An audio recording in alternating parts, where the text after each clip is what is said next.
अब ये सुनिए। राम नाम इस जगत के सबसे भोले भोलेनाथ कैलाश पर बैठे विराजे माता पार्वती के साथ में, और हजारों वर्षों से निरंतर ध्यानस्थ होकर बस एक ही नाम जप रहे थे, राम राम राम। माता पार्वती ये समझ नहीं पाई कि आखिर राम है क्या, किसी इंसान का नाम है, किसी देवता का नाम है, या फिर विष्णु के किसी अवतार का नाम है, या किसी साधना को सिद्ध करने में स्वयं भोलेनाथ ही लग गए हैं। इन सारे प्रश्नों के उत्तर ढूंढते हुए भी माता पार्वती ने उनका ध्यान भंग नहीं किया। कुछ वर्षों के बाद में जब महादेव ने आंखें खोली तो बड़े ही मंद मंद मुस्कुरा रहे थे। माता पार्वती खड़ी होकर उनके सम्मुख आई और सामने उनके घुटने के पास में थोड़ा सा झुकते हुए बोली, हे नाथ, मैं आपको हजारों सालों से ध्यानस्थ देख रही हूँ, और ये पहली बार हुआ है जब इतना लंबा ध्यान आपने लगाया हो, परंतु उस ध्यान के बीच में आप हर सांस के अंदर राम राम पुकार रहे थे। ये राम आखिर है क्या? तब बाबा भोलेनाथ इस धरती की ओर अंगुली उठाकर कहते हैं कि हे पार्वती, वहाँ देखो, मेरे राम आए हैं। माता पार्वती ने ज्यों ही धरती पर देखा, अयोध्या नगरी के अंदर एक छोटा सा बालक, देवीय बालक, अलौकिक बालक, इतना सुंदर जिसका तेज तीनों लोक से पार होता हुआ पूरे ब्रह्मांड में प्रकाशमान हो रहा है, फैल रहा है। माता पार्वती ने भी उन्हें हाथ जोड़कर प्रणाम किया। फिर पूछा कि राम कौन हैं? तब महादेव जी कहते हैं कि राम तो वो हैं जो मेरे हृदय में, मेरी सांस में, मेरे जीवन में और मेरी आयु में निरंतर बसते हैं, और कालांतर में जाकर वही रुद्र अवतार हनुमान के हृदय में राम बसे हैं। ऐसे हैं मेरे राम, ऐसे हैं मेरे राम। नमस्कार दोस्तों, स्वागत है एक बार फिर से आप सभी का आपके अपने चैनल हनुमान सा परिवार में। आशा करते हैं कि प्रभु श्री हनुमान जी और परम पूज्य गुरुदेव बाबा नीम करौली महाराज जी आप सभी भक्तजनों पर असीम कृपा सदैव बनाए रखें। दोस्तों, आपने अक्सर सुना होगा कि राम नाम की बहुत बड़ी महिमा है। राम नाम सुना करो, राम नाम कहा करो, राम नाम लिखा करो। पर इतना राम नाम क्यों? क्या है इसके पीछे रहस्य, और वास्तव में इससे होता क्या है? क्या वास्तव में इसे जपने की कोई खास विधि भी है, या फिर ऐसे ही मुंह से निकल जाए राम तो क्या बन जाएंगे मेरे काम? इन सभी प्रश्नों के उत्तर आपको आज के इस वीडियो में मिलने वाले हैं। यह वीडियो बहुत ही प्रेममय, आनंदमय और भक्तिमय होने वाला है। बने रहेगा वीडियो के अंत तक। और दोस्तों, अगर वीडियो पसंद आता है तो वीडियो को लाइक ज़रूर कीजिएगा और ज़्यादा से ज़्यादा वीडियो को शेयर कीजिएगा।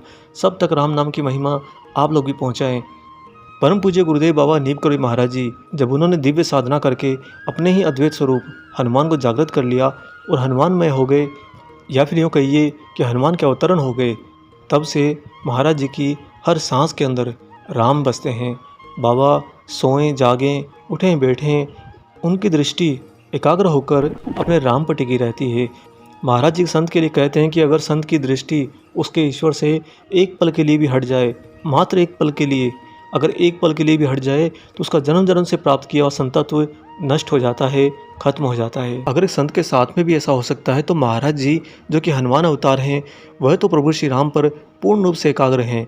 अब बाबा कहते हैं कि राम नाम जो है वो वास्तव के अंदर आप लोगों के अंदर प्राण देता है। अब बाबा कहते हैं कि मन भटके, मस्तिष्क भटके या भटके, तुम्हारे प्राण भटकने वाली हर धारा को रोक देते हैं राम। अगर तुम राम के साथ हो, निरंतर राममय हो, हर क्षण हर पल सिर्फ राम का नाम भी ले लेते हो, तो तुम्हारे लिए सारे देवी देवता, ब्रह्मा विष्णु महेश, सारी प्रकृति, सारे पितृगण और यहाँ तक कि यह कलयुग, सारे के सारे तुम्हारी सेवा में लग जाते हैं। ऐसे हैं राम, और राम की महिमा, स्वयं की महिमा दोस्तों छोटी पड़ जाती है। जी हाँ, आपको सुनने में थोड़ा अटपटा लगता होगा, लेकिन राम जी की स्वयं की महिमा थोड़ी छोटी पड़ जाती है राम नाम के आगे। राम नाम इतना विशाल, इतना बड़ा, इतना विस्तारित है कि उसके स्वयं के अंदर प्रभु श्री राम समाये हैं। अब आप सोचिए कि आप जब एक बार राम कहते हैं तो आप वास्तव में उस राम के अंदर ही राम को पाते हैं, और जब आप राम के अंदर राम को पाते हैं तो क्या हनुमान आपसे दूर रह पाते हैं? कभी नहीं। हनुमान तो जहाँ राम नाम गूंजा एक बहुत ही तीव्र गति से, कहते हैं कि हनुमान जी ने जब 100 योजन का समुद्र लांघा था तो हनुमान जी सिर्फ एक जाती हुई रेखा की तरह दिखे थे, इतनी ज़्यादा उनकी तीव्र गति थी। परंतु अगर आप राम नाम लेते हैं तो हनुमान जी उस गति को भी पार करते हुए उससे भी तीव्र होकर आपके समक्ष आ खड़े होते हैं, आपके पास पहुंच जाते हैं। अभी भी आपको राम नाम पे थोड़ा मन में अगर संशय है तो पहले एक महाराज जी की सत्य घटना सुनते हैं कि राम नाम वास्तव में कितना विशाल है। श्रीमती शकुंतला शाह इलाहाबाद के कनलगंज मोहल्ले में अपने एक रिश्तेदार जगाती बाबू के निवास पर आई हुई थी। संयोगवश उस समय महाराज जी भी चर्च लेन में विराजमान थे। तब श्रीमती शाह ने सोचा क्यों न महाराज जी के साथ घूमने की इच्छा पूरी कर ली जाए। एक दिन उन्होंने बाबा से चित्रकूट चलने के लिए प्रार्थना कर ली। पहले तो महाराज जी टालते रहे, किंतु जब वे काफ़ी जिद करने लगी तो बाबा तैयार हो गए। बड़े ही आनंद फानंद में एक कार में भक्तजनों के साथ में चित्रकूट के लिए महाराज जी रवाना हुए। श्री सिद्धि माँ भी उस समय बाबा के साथ ही थी। तय हुआ था कि एक ही दिन में चित्रकूट की यात्रा पूरी करके शाम को सब लोग वापस आ जाएंगे। अभी इस काफिले की कार 4 मील ही चल पाई थी कि नैनी नाम के एक स्थान पर पहुंचकर कार बिगड़ गई। उस समय महाराज जी कार से उतरकर पास ही के अरहर के खेत में स्थित एक छोटे से हनुमान मंदिर के पास जाकर बैठ गए। इधर बाकी के भक्तजन बातचीत में मशगूल थे और ड्राइवर कार की खराबी चेक करने में लगा था। बाबा बीच बीच में वहीं से आवाज़ देते, जल्दी करो वरना जाने का समय नहीं रहेगा। ड्राइवर कहता इधर से कि महाराज जी गाड़ी तो ठीक दिखाई दे रही है, लेकिन पता नहीं चल रहा कि ये चल क्यों नहीं रही, स्टार्ट क्यों नहीं हो रही। आखिरकार 15-20 मिनट तक मशक्क़त करने के बाद में ड्राइवर थकार कर बैठ गया और बाबा की तरफ देखकर मन ही मन में बोला, मेरे बस का अब नहीं।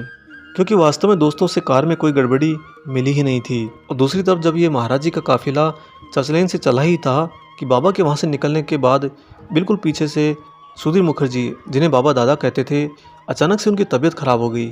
इससे उनकी मौसी अत्यधिक चिंतित होकर महाराज जी को वहाँ बैठे बैठे घर से याद करने लगी। बाबा इधर ड्राइवर से बोले, अरे काम कर, कार में एक लोटा पानी डाल दो।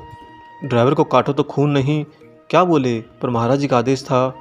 और दोस्तों बड़ी बात यह थी कि उस ड्राइवर ने पहले भी महाराज जी के द्वारा एक अन्य भक्त की कार में पानी डलवाकर उसे चलाया था, तो वह महाराज जी पर पूर्ण रूप से समर्पित था। इसलिए उसने बाबा के कहने पर कार के इंजन में पानी डाला और जो ही गाड़ी स्टार्ट करी, गाड़ी चल पड़ी। लेकिन चूंकि गाड़ी खराब होने, उसे चेक करने और उसे ठीक करने के इस अंतराल के कारण यात्रा को आगे ले जाना उस दिन महाराज जी ने उचित नहीं समझा। अतः बाबा बोले कि वापस चर्च लेने ले चलो। जो ही सभी भक्तजन महाराज जी के साथ में वापस इलाहाबाद में सुधीर मुखर्जी के घर पर पहुँचे, तब घर में प्रवेश करते ही बाबा मौसी की ओर देखते हुए बोले, मौसी तुमने हमें याद किया, लो हम आ गए। इसका मतलब क्या था? महाराज जी ने वो गाड़ी जानबूझकर रास्ते में रुकवाई थी क्योंकि बाबा कष्ट में मौसी के बार बार पुकारने पर द्रवित हो उठे थे और उन्हें तुरंत वापस आने के लिए कोई न कोई लीला रचनी थी। इसीलिए महाराज जी ने ये सब कुछ किया।